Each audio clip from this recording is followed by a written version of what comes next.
Good afternoon, everybody. Welcome to the Kansas House District 39 General Election Candidate Forum. We're going to give it just a minute or two, a little bit of time. I know people are probably just getting logged in, so I'm going to give it about 45 seconds to a minute to give everybody a chance to get signed in, and then we will get started from there. Thank you.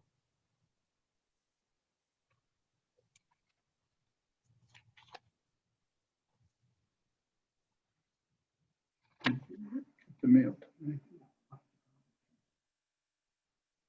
Just don't let your bow come down. That would take care of everything, to say the least.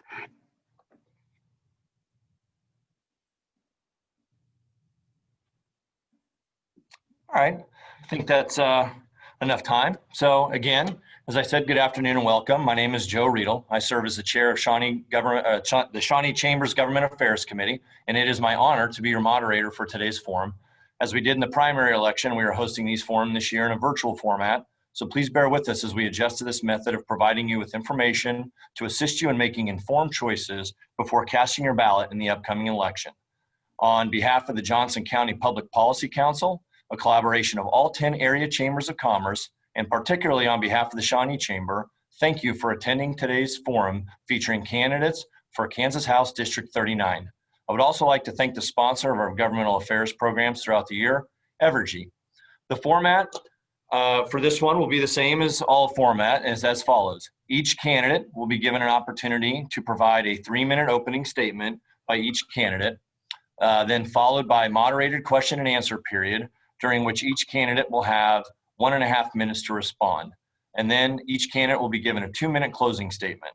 The format, questions, and time limits will be the same for each candidate. And due to time constraints, there will be no follow-up questions or formal rebuttal time. Candidate speaking order has been randomly determined with the candidates, and we will rotate throughout the program. Questions have been prepared in advance by the chamber staff based on member input and have not been shared with the candidates. If we have time to, we will attempt to answer any questions that might be submitted via the chat function in Zoom. So actually, before we got started, we flipped a coin, and it was Owen Donohoe who will be going first. But before that, let me introduce the candidates in the general election for House District 39.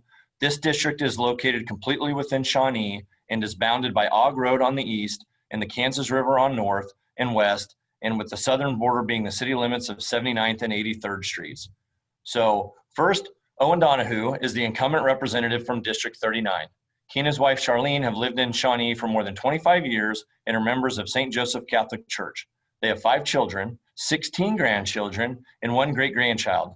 He has owned a small business in Shawnee for more than 2 decades and has been named a champion of business multiple times by the Chamber of Commerce and has a degree in education and has been a coach and Sunday school teacher.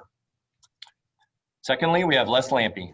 Les attended the University of Kansas, where he obtained bachelor's, master's, and doctorate degrees in engineering.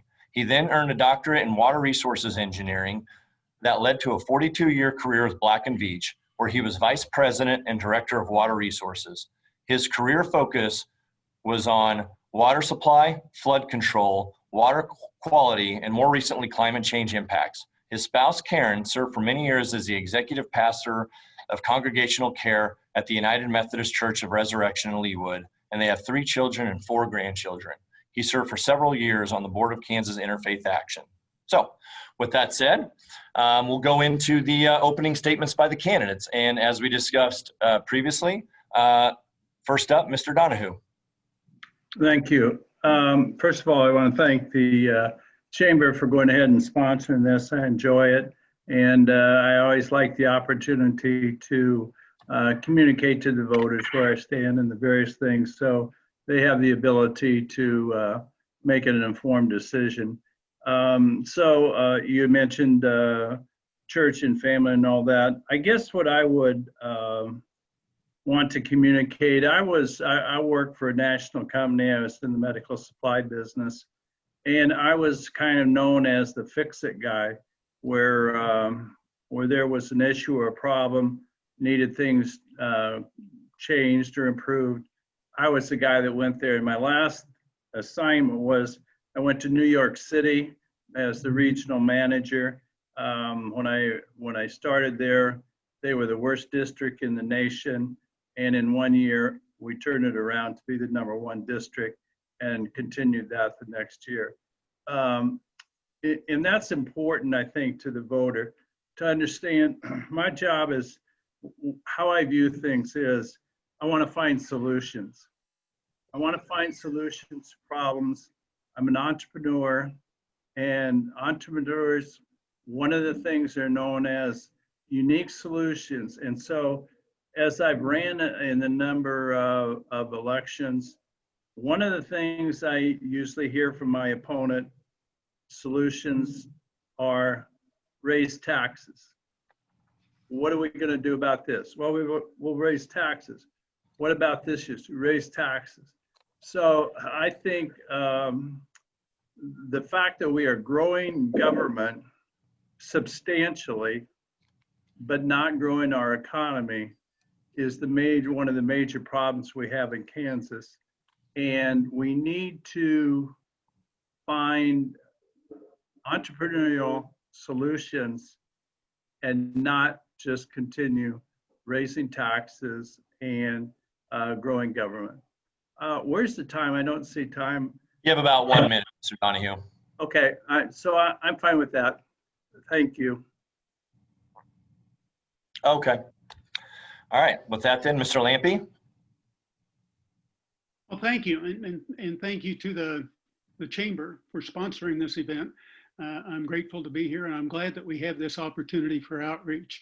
This is the opportunity for voters to hear about us and make a decision, and I want them to make an informed decision moving forward. As background, I'm a lifelong resident of Kansas, grew up in Western Kansas, went to public schools there. Then, as you mentioned, I attended the University of Kansas and obtained my advanced training there in engineering.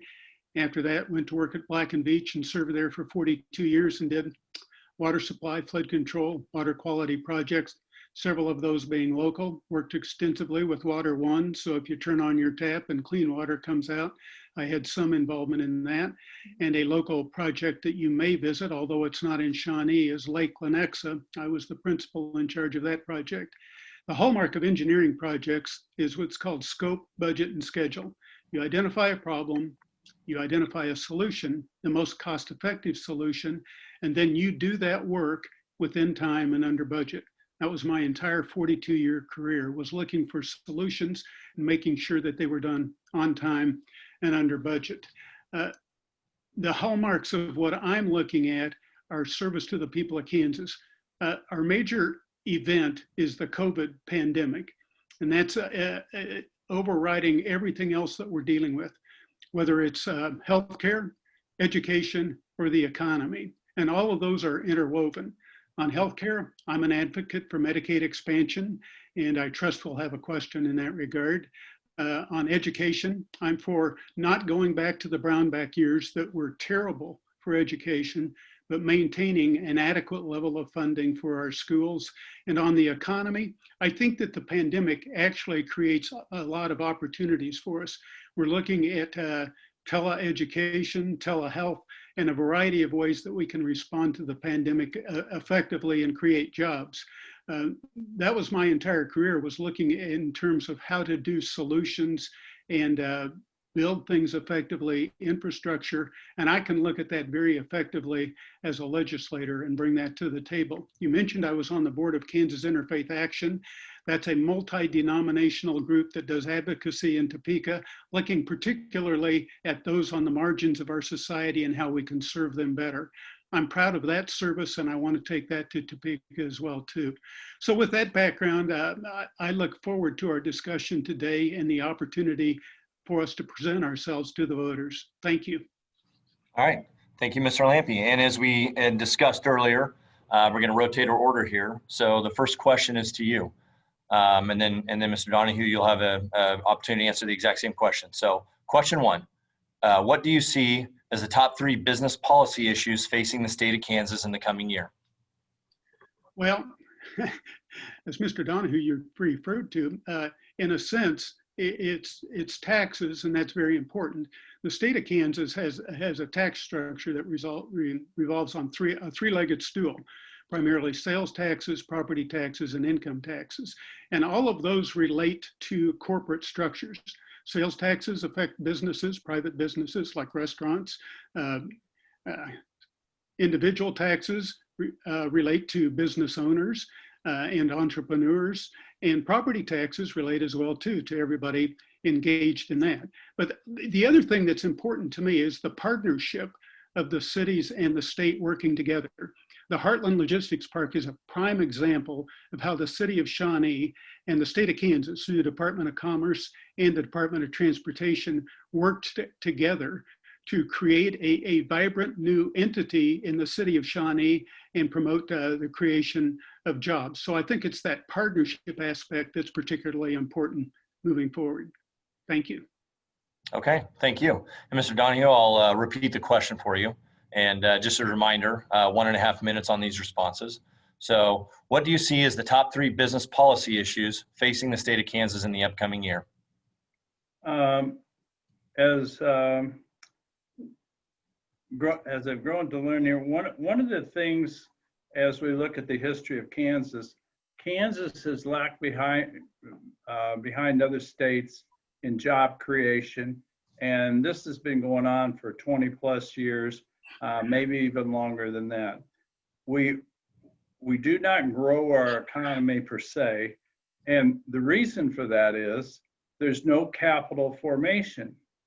People are not allowed to keep enough of their own money to grow the capital to create businesses, and therefore we're not getting the new jobs. And we have a number of businesses which are startup that go out of business, and part of the reason is because of the taxes. So if you look at it, as I look at it, and trying to recognize the problem. So I'm a company that's sitting out there. I'm looking to go to another state, and I look around and I look at Kansas and I see what this tax structure is in Kansas. And it certainly is not a very good environment usually to be in the business. I'm sorry. About 15. About 15. So the major problem is we've got no capital formation, therefore we're not creating businesses, therefore we're not attracting businesses, therefore we're not growing our jobs. And this is, like I say, this is historic. This is 20 plus years. Thank you. All right, thank you. And keeping with me, you, Mr. Donohoe, and if you want, I'll give you a little marker like this when you're down to about 30 seconds, if that'll help. Well, so, I can see him now. I'm sorry. Okay, no problem. No problem. Just wanted to help. We're good. Yep, I appreciate it. So back to you, Mr. Donohoe. How would you propose to balance the state budget? What specific budget cuts would you support, and what revenue enhancements would you consider, if any? First of all, we have to take a look at education spending, obviously. 62%, 63% of the budget is spent on education. Now, what happens when that transpired? What are we crowding out that is not feasible in helping grow jobs? Well, again, we have no capital formation. So therefore, we have schools who are sitting there with dollars, unencumbered funds, to the tune now of $1 billion, and this has grown over the years. But that money is not doing anything. It's not helping grow anything. And the schools are not utilizing it. They don't need it for their budget because, as I say, it's grown every year for the last 10 to 15 years. So that's the major problem we have. And so we need to reduce, I wouldn't say reduce the spending in education. We need to allocate it a lot better. We should put a cap on the amount of reserves, probably that a school can have, something like 15% above their budget. And that would free up a lot of money in order to help with the growth of businesses, and it doesn't cut. The money's still there. It's just that we're utilizing it differently. Thank you. Thank you. Same question to you, Mr. Lampe, and I'll repeat it for you again. How would you propose to balance the state budget? What specific budget cuts would you support, and what revenue enhancements would you consider, if any? Well, first and foremost, I want to address a point in terms of cutting school funding and their unencumbered funds. They do not have $1 billion or $2 billion in unencumbered funds. I visited with the local school board, with the State Department of Education, and the Kansas Association of School Boards. And in truth, when you drill down and look at everything that is not committed one way or another, they may have, you know, as much as $700 million, but it's generally allocated to things like maintenance and teacher education and things like that. But when you get down to what they call contingency reserves, which is 3% of the budget in this school district and the statewide school district, that's $233 million. So we just have a fundamental disagreement on the amount of that money. In terms of balancing the budget, I support Governor Kelly in the proposals that she's made. And particularly, you look at her history of going through the Brownback years and the tragedy that was to the state and bankrupting the state in KPERS and KDOT and the schools and balancing the budget and carrying forward a reserve. Now we have a good plan. Now that requires going forward that we have to, in essence, borrow some money from ourselves. That's from the Pooled Money Investment Board, from KPERS, and from the school capital funds to make it moving through the COVID epidemic. But I think it's a very sound plan moving forward, and I support Governor Kelly's plan to do that. Okay, thank you. On to question 3, and sticking with you, Mr. Lampe, and you know, some of these are gonna, these as a reminder, these questions were developed ahead of time. So some of these may touch on some things you've already touched on, but this will give you another opportunity to maybe expand on that. So, but question number 3, what would you do to grow and develop the state's workforce? To you, Mr. Lampe. I need to correct one number that I said. It was 233 million. That is the reserve for the, and your question again, excuse me for interrupting. No, it's okay. Question 3, what would you do to grow and develop the state's workforce? Well, first and foremost, you need education. That's fundamental to everything moving forward. And that's where you don't want to shortchange the educational process, the K through 12 funding, but also the advanced school educations for colleges and universities is important. And we can't disregard institutions like Johnson County Community College, where so many people can cost effectively move into a secondary, nor vocational schools that will become increasingly important moving forward. So in terms of positioning us for the future, the starting point is education. But then also too, as I referred to earlier, the state has to look at how it's working in partnership with all the cities and counties across the state to position us better for business growth and to look at how we improve the quality of life in the business environment for any businesses that want to move to the state. And businesses don't look at just taxes, they look at quality of life, of the schools, the roads, the parks, everything else that makes it an attractive place to live and to work. Thank you. Thank you. And so, Mr. Donohoe, I will repeat the question. What would you do to grow and develop the state's workforce? You know, with the situation we're in right now, it necessitates a little different action. In other words, we're not going to grow if we don't open up these businesses and everything. That's a major problem. There was a letter sent out by 41 of the representatives back earlier in the year, requesting that the governor do something about opening the businesses. I was asked to sign on to that letter, and I didn't sign on. For the reason was, I didn't think there was enough information out there. I kind of thought to myself, I don't have the ability to make that decision. I don't know anybody in this state that has the ability to make changes, whatever, with as little information as we have. So we need to hold off. But now we've got a history. Now we know a lot more things than what we used to, than what we knew earlier. And now we have to, the major thing we need to do is get these businesses opened up. And there should be, one of the things I thought of, for instance, like we have all these restaurants that are closed, but yet we have people that inspect restaurants. Well, what are these people doing? They're obviously not out inspecting restaurants because they're not open.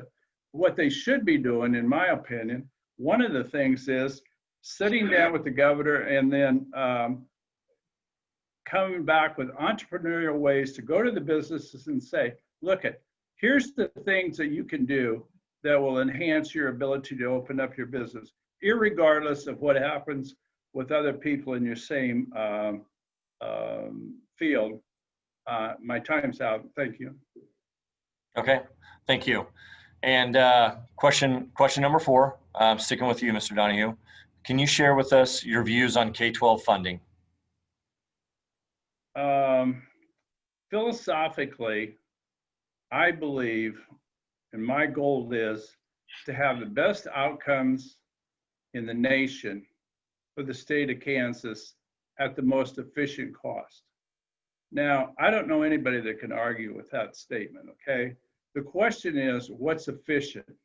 That's where we have the problem. What does it cost to educate a child? Can anybody tell me what that cost is? No, nobody can come up with an answer as to what is the right amount. So we continue to increase the spending, and we talked earlier about job creation and how important education was for job creation.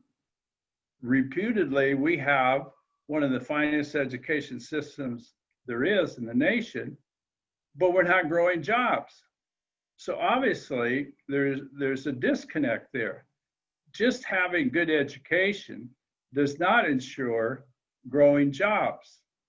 And again, you go back to the point of if all your money is being spent in an area which is not creating capital, which is not allowing entrepreneurs to invest, grow their businesses, increase their businesses, attract other companies, then we continue to have the problem.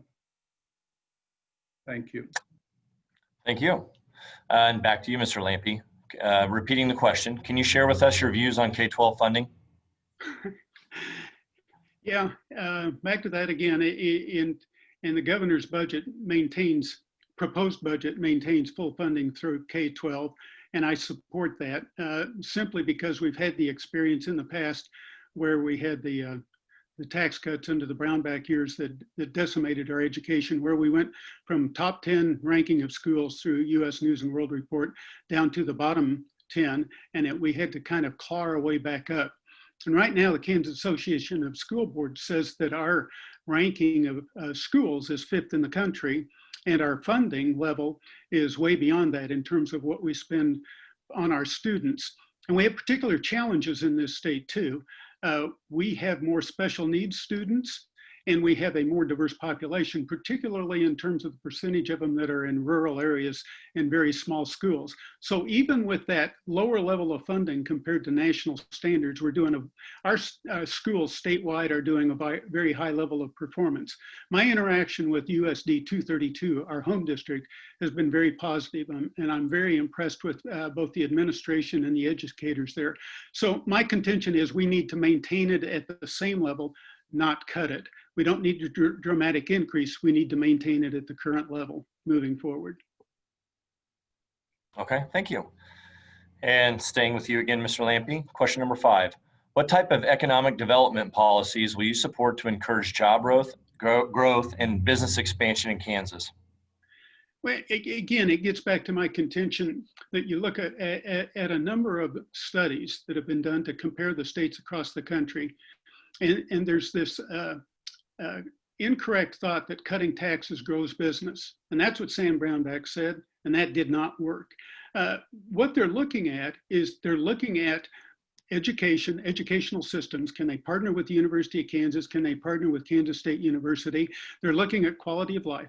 why does a business want to move to Shawnee? It wants to move to Shawnee because it comes in Shawnee and it looks at the environment here, the quality of life, the availability of medical services, the availability and quality of the schools, and a variety of factors like that. Now, they also need an educated workforce and educated in the right skills that meet their needs moving forward. But I think that that whole environment of creating jobs and growing the economy relates to the whole basket of what makes a business want to move here. Okay. Thank you. Thank you. So, Mr. Donohoe, same question. What type of economic development policies will you support to encourage job growth and business expansion in Kansas?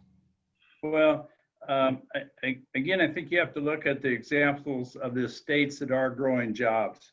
And one of the things that you find is those states are usually lower tax states than the state of Kansas. And the thing is that, you know, when things are mentioned about what, say, Shawnee has to offer, so theoretically, we have the education system.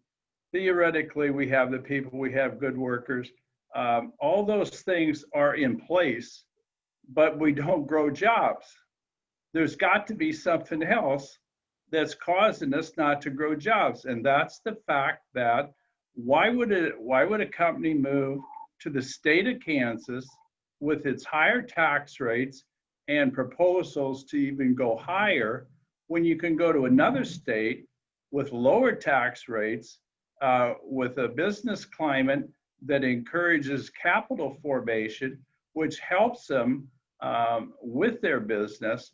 And you know, why would you not go to that situation? And that's the thing I'm trying to get people to understand. If everything is in place here with our great education system and everything, then we should be growing jobs. Well, we know we're not growing jobs. So I think, again, first thing, you have to recognize the problem. There are people who refuse to recognize the problem. There are states who have gone exact opposite of the state of Kansas, South Carolina or North Carolina being one of them, and have grown their jobs substantially. Thank you. All right, thank you. So, Mr. Donohoe, sticking with you. What are your views on healthcare policy and Medicaid expansion in Kansas? Healthcare policy, we've got a great healthcare system here in the United States. Hopefully we don't ruin it. Medicaid expansion is the big question. And one of the things that I'm proposing, and I proposed this in 2010, I sponsored a bill to pay, we have intellectual and developmentally disabled individuals who are covered by Medicaid, but who are not getting, they're on a waiting list for their health care. Now, that doesn't mean they're not getting any, but they're on a waiting list to get the full amount of services that they could be provided. And the question is, why don't we fund this? We're not funding the people we have on Medicaid now, but yet we want to go and add more people to a Medicaid list and leave these people unfunded. How does that make any sense? It's, you know, it's just ridiculous and everything. So there are ways to correct the situation. I think, first of all, I think people should have health care. There's other types of policies out there that are now available, which has much lower premiums that people can avail themselves to, which would probably allow them to afford insurance on their own. And there's the problem of, you know, how do we handle pre-existing conditions? We can set up a risk pool. I went on a risk pool for pre-existing condition back 28 years ago. And we have the ability to create the same thing and lower costs. Thank you. Okay, thank you. Mr. Lampe, back to you. I know you touched on it in your opening, but what are your views on healthcare policy and Medicaid expansion in Kansas? Well, I agree that our healthcare policy is pretty sound, and we have some very notable healthcare institutions in the state, such as the KU Med Center, that are world class. In terms of Medicaid expansion, to me, all of the metrics are overwhelming in terms of Medicaid expansion. And where we talk about the waiting list of people and that not being served, well, the state's picking up 45% of the cost of those. Who are under a Medicaid expansion, they'd be picking up 10% of the cost. Kansas has sent $4 billion to other states by not expanding Medicaid. If we would expand Medicaid, it would be bringing $650 million into the state every year at a far lower cost. The state would more than recover it. And there's ample studies showing this just by the economic growth. We'd be creating 13,000 jobs. We'd be covering 150,000 Kansans with healthcare coverage who don't have it now. 38 states have embraced Medicaid expansion. Their health outcomes are better than those in the state of Kansas. Their economic numbers are better than us because they're getting money back into the state to drive the economy and to support healthcare. This is a fundamental issue to me that we need to do Medicaid expansion just for the healthcare of our citizens, particularly those at the lower end of the economic spectrum, but also to create jobs and to drive our economy. So I'm very supportive of Medicaid expansion. Okay. Moving on to question 7, and we're sticking with you, Mr. Lampe. And I know you both have touched on this quite a bit, but another opportunity to maybe expand or go down a different path. But what are your views on the state tax policy? Well, I had mentioned before that the state taxes are a three-legged stool: property taxes, sales taxes, and income taxes. What happened is that about 8 years ago, we destroyed that balance by reducing the income taxes, particularly on LLCs, and we've slowly climbed back out of that to get more of a balance among those. And there are a range of other fees that are associated with income for the state. But in terms of tax policy, the one area where I think that we need to do some calibration is on our sales tax for groceries, where that's hitting those at the bottom end of the economic ladder the hardest, and we're among the highest in the country for sales taxes on groceries. That should be adjusted. In terms of other tax policy, I wouldn't change that at present. I think it's a sound tax policy that we have in place, and I certainly wouldn't be reducing tax rates at this point. You know, the unemployed are not getting taxed anyway because they don't have any income, and I would leave it where we are right now in terms of tax policies, whether those are tax policies on property, on sales, or on income. I would leave those as they are. We might try addressing some things like internet sales and trying to garner our sales taxes through that, because that's the nature of the digital economy. But those are my thoughts on it. Okay, thank you.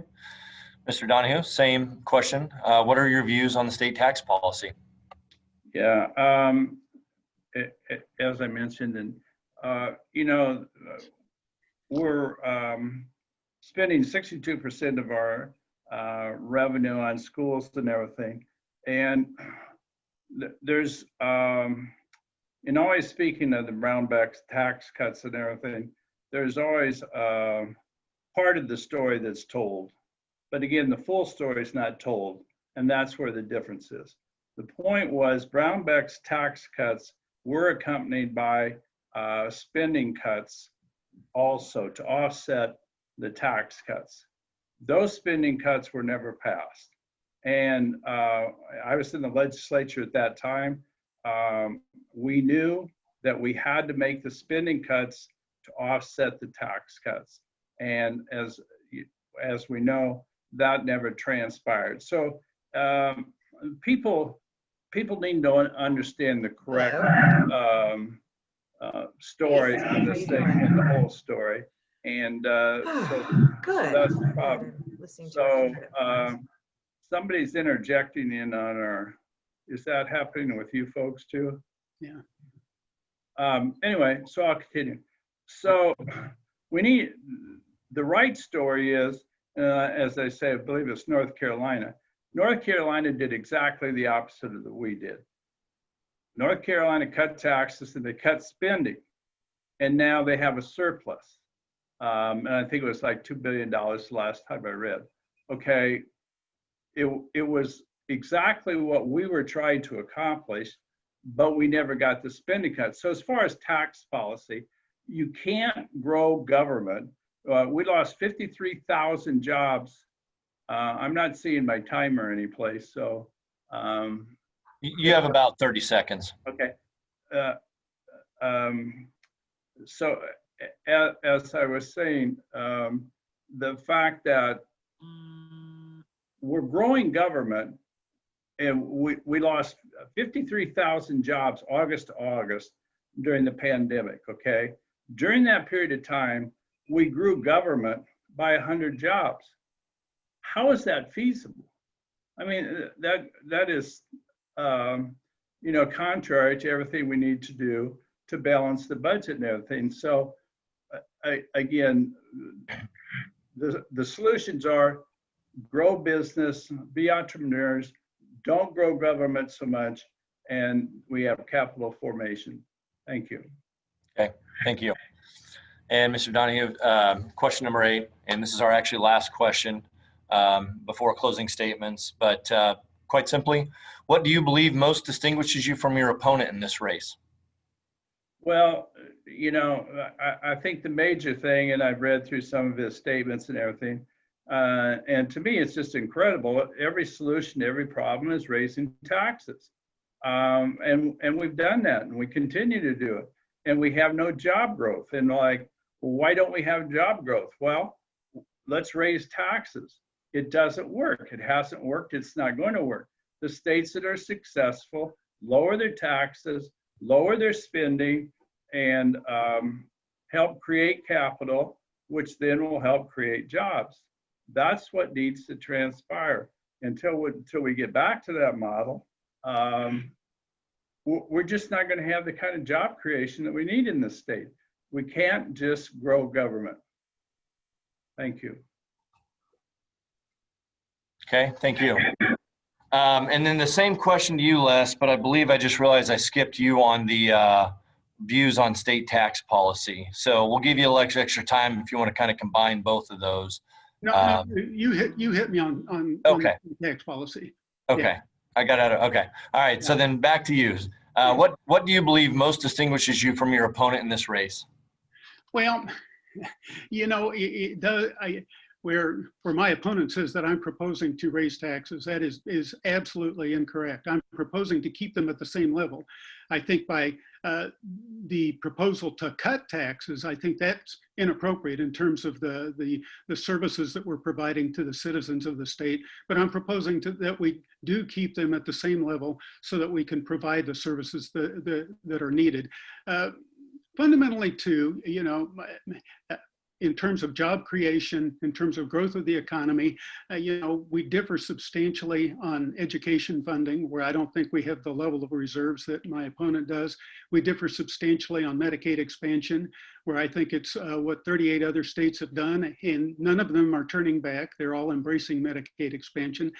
On response, another substantial difference to me is my STEM endorsement, where it's science, technology, engineering, and math.